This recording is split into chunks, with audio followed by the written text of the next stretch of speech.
main road linking Lebanon and Syria was cut off on Friday, a key pathway for hundreds of thousands fleeing the fighting.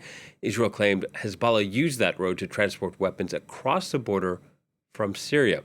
France 24 senior reporter Cyril Payen is on the Lebanese-Syrian border. We can speak to him now. Hello to you, Cyril. Tell us about what the situation is like where you are. Well, it's indeed very chaotic after the strike from yesterday, a very huge strike.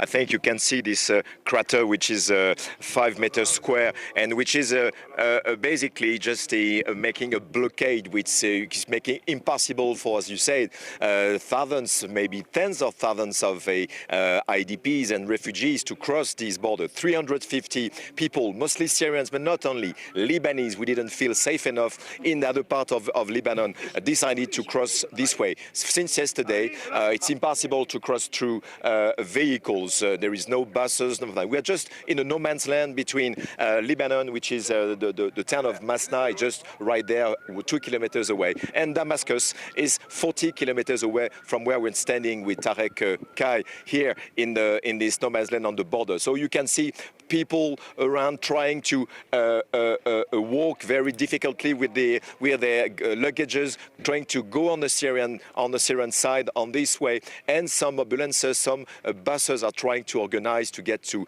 the provinces of Damascus and the Syrian capital itself, which is like a dozen kilometers away from where we are. So it's very chaotic, and it looks like everybody is saying we have been trying to survive, escaping the bombings, and now this new strikes is just organizing a blockade, and we can't access there, so we don't find a safe haven in Syria. So for them, they're just accusing the Israeli military and the Israeli Air Force to block them inside Lebanon, inside the country, in order to put more bombardments and strike on them. Yeah, you're on Lebanon's eastern border. Meanwhile, fighting continuing, as we've been hearing, on the southern frontier. Within the hour, Hezbollah said it had fired rockets into Israel at a military base near the northern city of Haifa. What more can you tell us?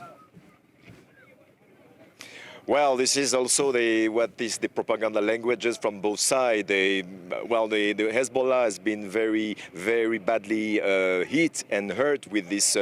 It is very renowned that the aerial superiority from the Israeli army is making a lot of damages on any people affiliated with the Hezbollah, whether you are in Beirut, southern Beirut, central Beirut, in the southern border with Israel, or in the Bekaa, where we are. Just here in this Bekaa Valley, we had 2 more strikes not far from here, just right this morning. So you have Hezbollah trying to communicate, saying we have a strong feeling of resistance, but for having with the Cyril Payen traveling through the Shiite suburb of Beirut today and to the Bekaa Valley to come here, which is predominantly Shiite. People feel very abandoned, a bit panicked also with the strength of the Israeli army and some disorganization of some sort of the Hezbollah commandment. So there are some fighting occurring on the southern border. But as for now, the Israeli drones are all around the airspace here in Lebanon,